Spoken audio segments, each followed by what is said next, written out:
आप सब मीडिया साथियों का बहुत बहुत स्वागत।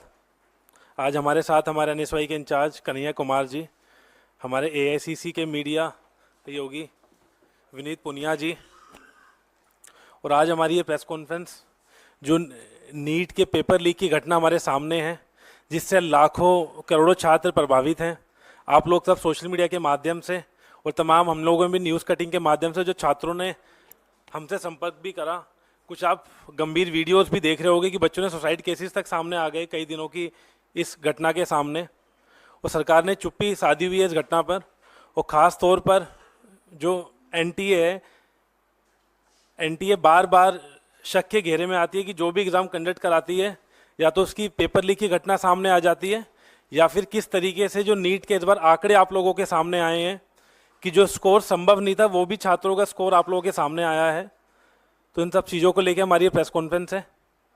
तो मैं ये बोलना चाहूँगा कि बार बार एनटीए शक के घेरे में है, उसके बावजूद आप देखेंगे कि इस तरीके से शिक्षा का जो सरकार निजीकरण करती है उसके आज आपके सामने ये सामने उदाहरण नज़र आ रहे हैं कि उसी के कारण ये बार बार जो एग्ज़ाम्स कंडक्ट होते हैं उनमें धांधली पाई जाती है। और जब ये नीट का एग्ज़ाम हुआ था उस समय भी कुछ खबरें सामने आई थी कि सरकार ने गिरफ्तारियां भी करी हैं, बिहार में भी गिरफ्तारियां हुई थी कि पेपर लीक की घटना भी इसके सामने आ रही थी। सरकार चुप थी, एनटीए चुप थी, चेयरमैन का कोई बयान नहीं आया इसमें एनटीए का। और आज जब ये रिजल्ट आना था 10 दिन बाद, तो 10 दिन पहले ऐसी क्या जल्दबाजी थी कि 10 दिन पहले ये जो परिणाम थे उनको निकालने की जल्दबाजी थी। दूसरा, कभी भी अगर नीट का कोई रिजल्ट आता है तो एक दिन पहले छात्रों को या पेरेंट्स को मैसेज के माध्यम से या मीडिया के माध्यम से ये निकाला जाता है कि नीट का रिजल्ट आ रहा है। लेकिन ये पहली बार ऐसा हो रहा है कि जब रिजल्ट निकला तो ना तो उन बच्चों को पता था कि रिजल्ट आ रहा है और ना ही उन पेरेंट्स को पता था, ना आम किसी इंसान को पता था कि रिजल्ट निकल रहा है। तो ऐसी क्या जल्दबाजी थी कि रिजल्ट इतनी जल्दी निकालना पड़ा। तो कहीं ना कहीं जो आंकड़े भी हैं वो भी शक के घेरे में हैं। और हमारे इंचार्ज भी हमारे साथ बैठे हैं। पूरी कांग्रेस पार्टी और एनएसयूआई ये मुझे डिमांड भी करती है कि कहीं ना कहीं कुछ तो इसमें धांधली है, तो इसकी जांच हो। अब मैं हमारे इंचार्ज कन्हैया कुमार जी से भी बोलूंगा, विनीत जी से भी, कि वो अपनी बात रखें, फिर हम इसको आगे।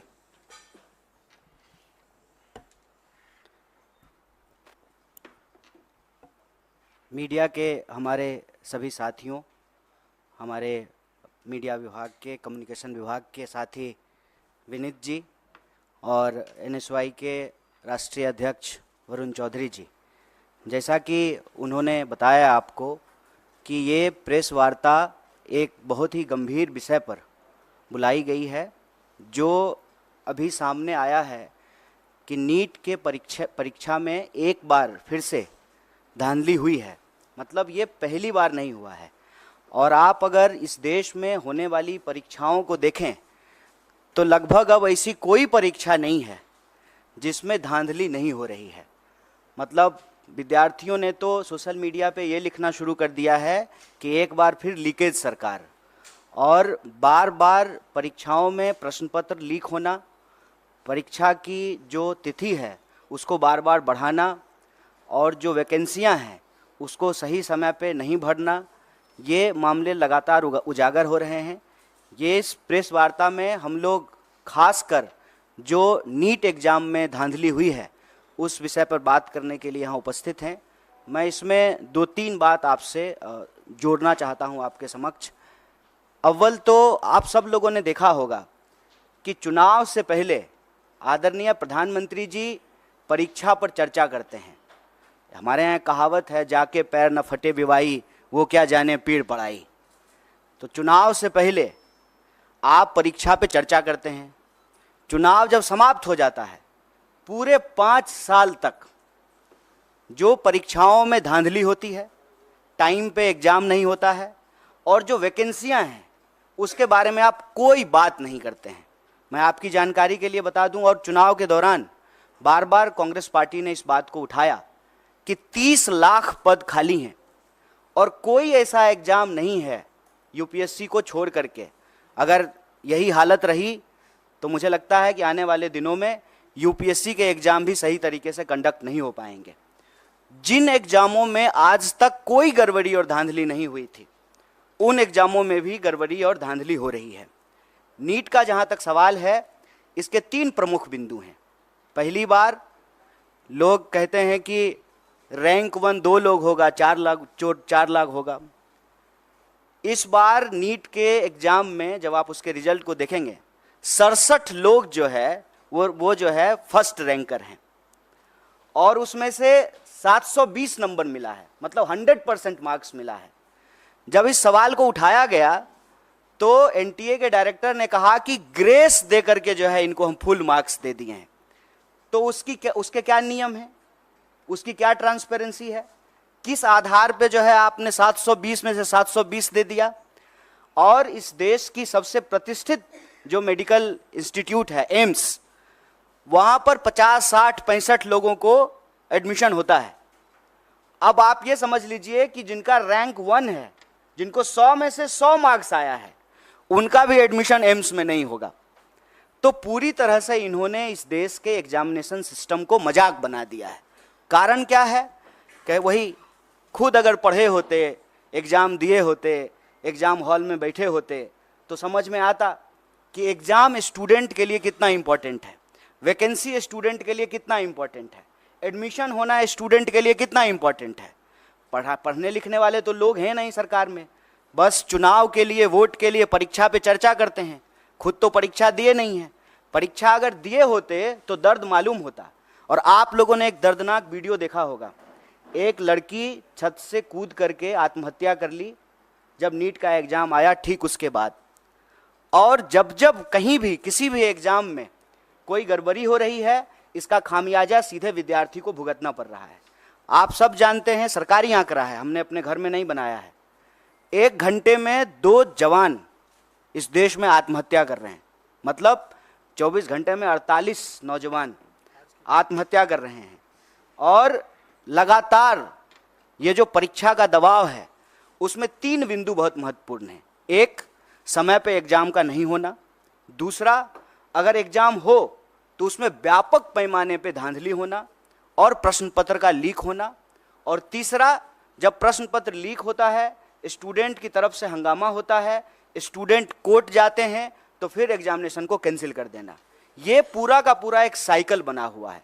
और आप देश के किसी भी हिस्से में चले जाइए, जिसको हम लोग स्टूडेंट का सेंटर कहते हैं, अगर आप रांची, पटना, बनारस, इलाहाबाद होते हुए दिल्ली आएँ, फिर आप नॉर्थ से साउथ की तरफ जाएं, कोई भी ऐसा सेंटर जिसको हम स्टूडेंट सेंटर कहते हैं, हर जगह आत्महत्या की घटनाएं एक बहुत बड़ी समस्या बन चुकी है।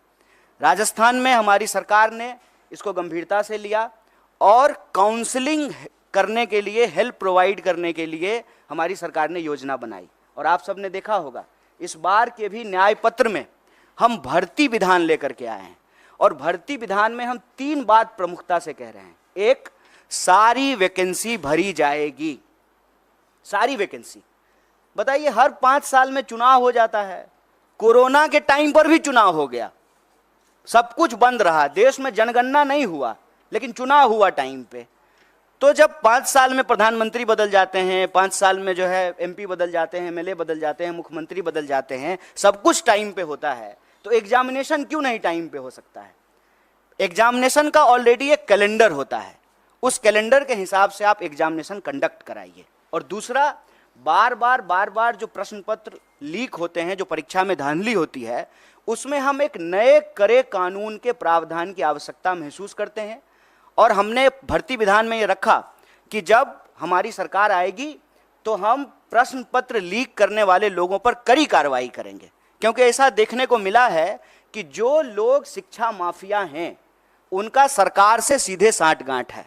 वो नेताओं से मिले हुए हैं, नेताओं से मिल करके जो है वो पूरा का पूरा जो है बच्चों के भविष्य से खिलवाड़ करते हैं।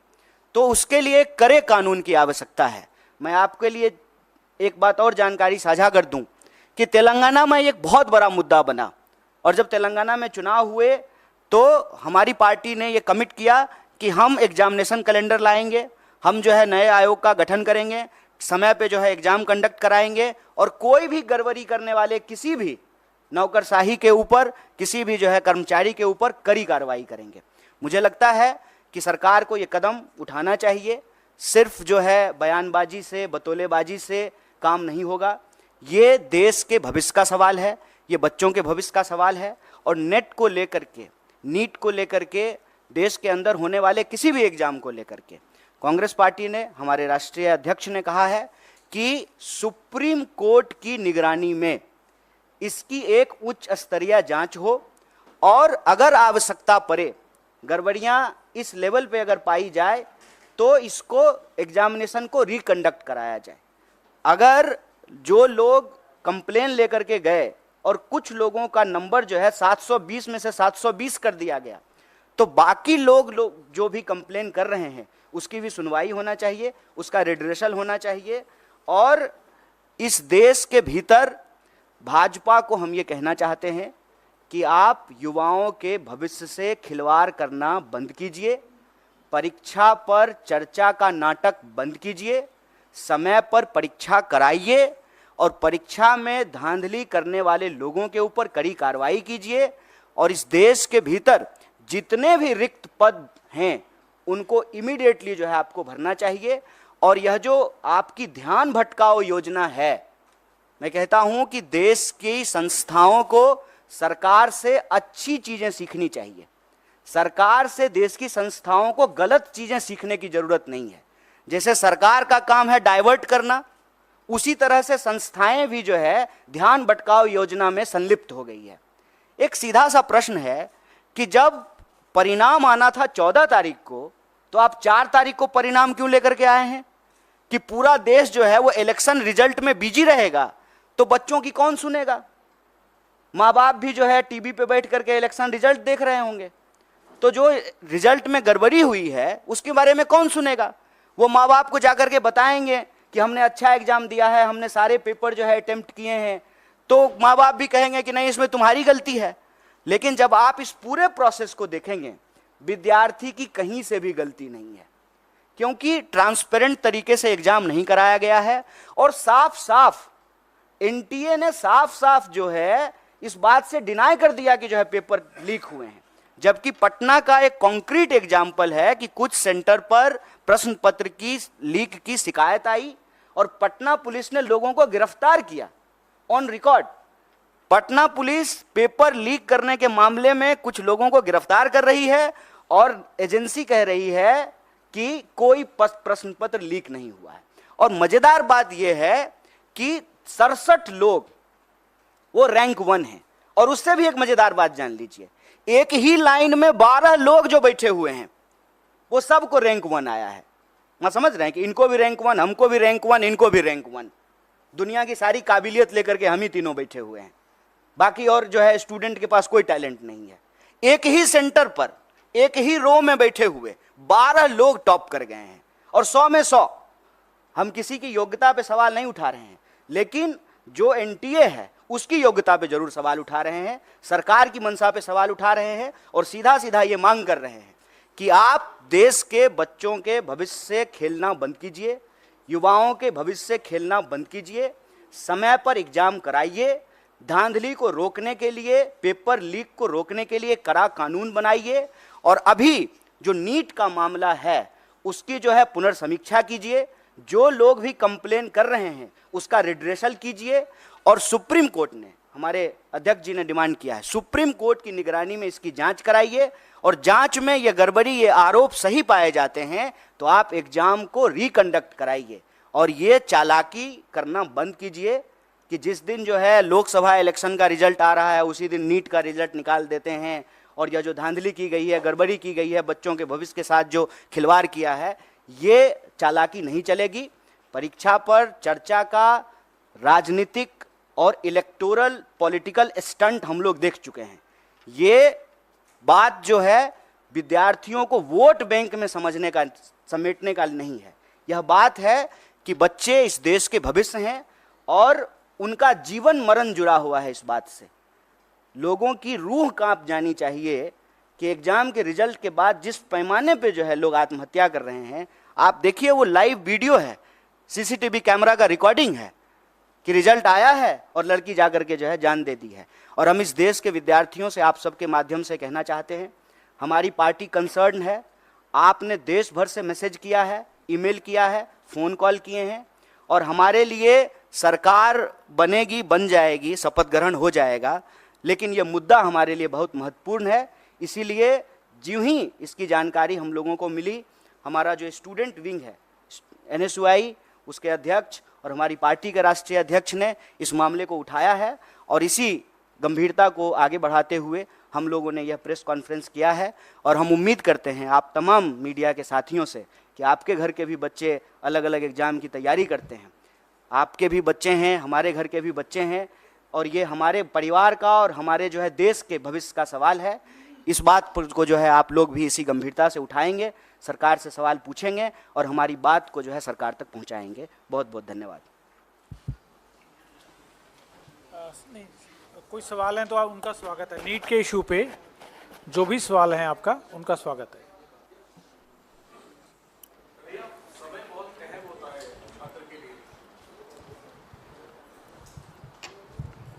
समय बहुत अहम होता है छात्रों के लिए और खासतौर पे उनके लिए जो प्रभावित हैं। जिस तरीके से गंभीर सवाल उठ रहे हैं, आप लोगों ने भी उठाया है, तो सुप्रीम कोर्ट मॉनिटर्ड जांच की मांग आपने की है। क्या कोई टाइमलाइन आप लोग अपनी तरफ से चाहते हैं कि इतने दिनों में ये जांच पूरी हो और इसको लेकर के स्थिति स्पष्ट हो? अगर दोबारा परीक्षा करवानी होगी तो उसमें भी काफी समय लगेगा, इस पर आप कुछ कहना चाहेंगे? जैसा कि आप पढ़े लिखे आदमी हैं, खुद ही एग्ज़ाम दिए हैं, तो आपको तो मालूम है।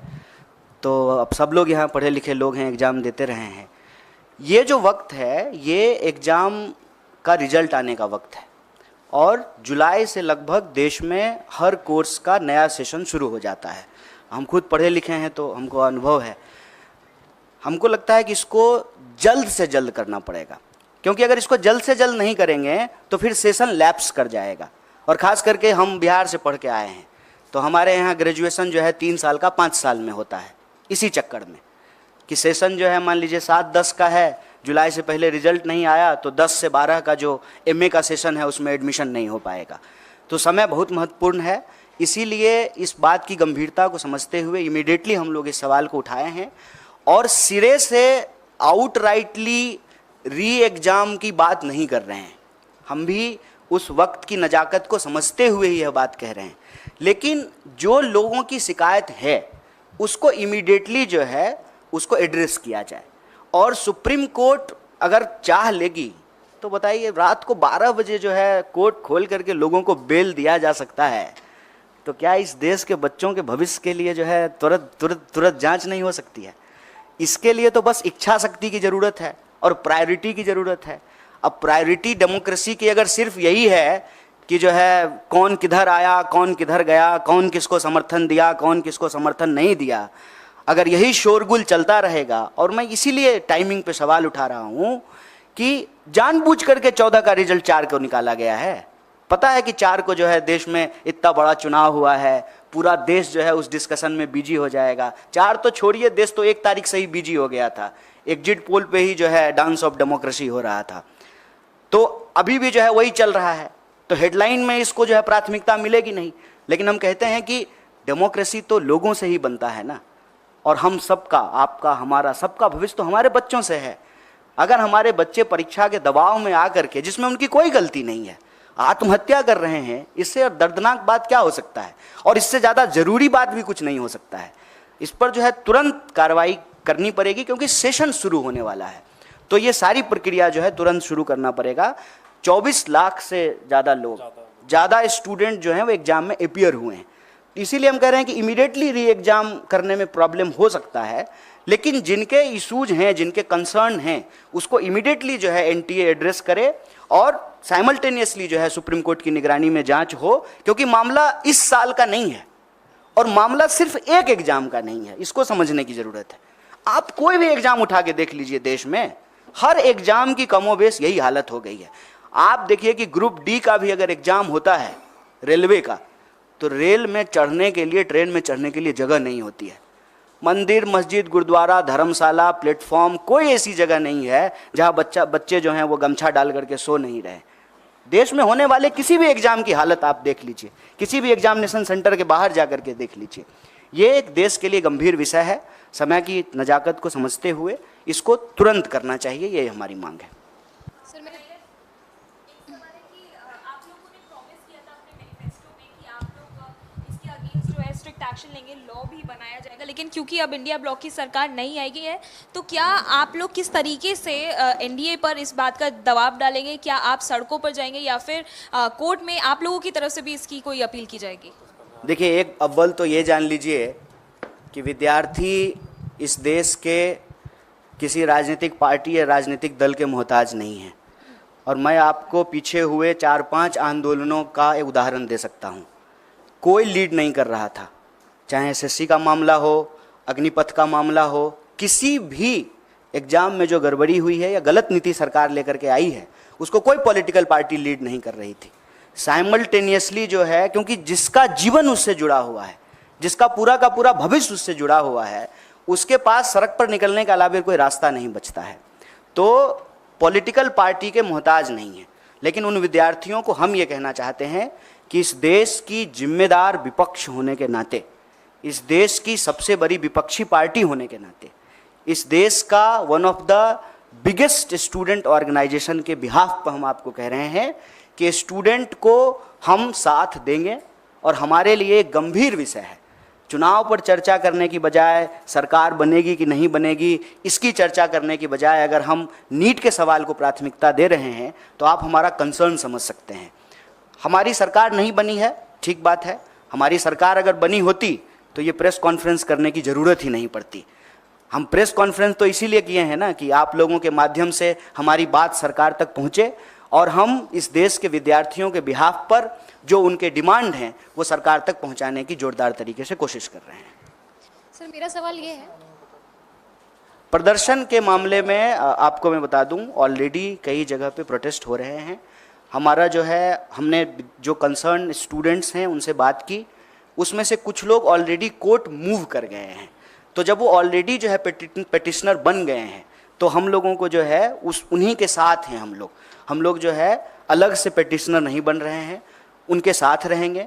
और दूसरा ये कि हम तुरंत जो है एनटीए के साथ जो है एक डेलीगेशन भी मिलेगा और जो विद्यार्थी आंदोलन कर रहे हैं उनके साथ हम पूरी तरह से खड़े हैं और हमारा पूरा नैतिक समर्थन है। सर, लगातार जिस तरीके से नीट के एग्जाम में हम देख रहे हैं गड़बड़ी हुई है, इसमें बहुत सारे ऐसे बच्चे हैं जिनके पास टाइमिंग का इशू रहा होगा, जो एग्जाम के लिए अपियर किए होंगे, काफ़ी सालों से भी कर रहे होंगे, तो उनकी भी कुछ मांगे होंगी, उसके लिए आप क्या कुछ कहना चाहेंगे?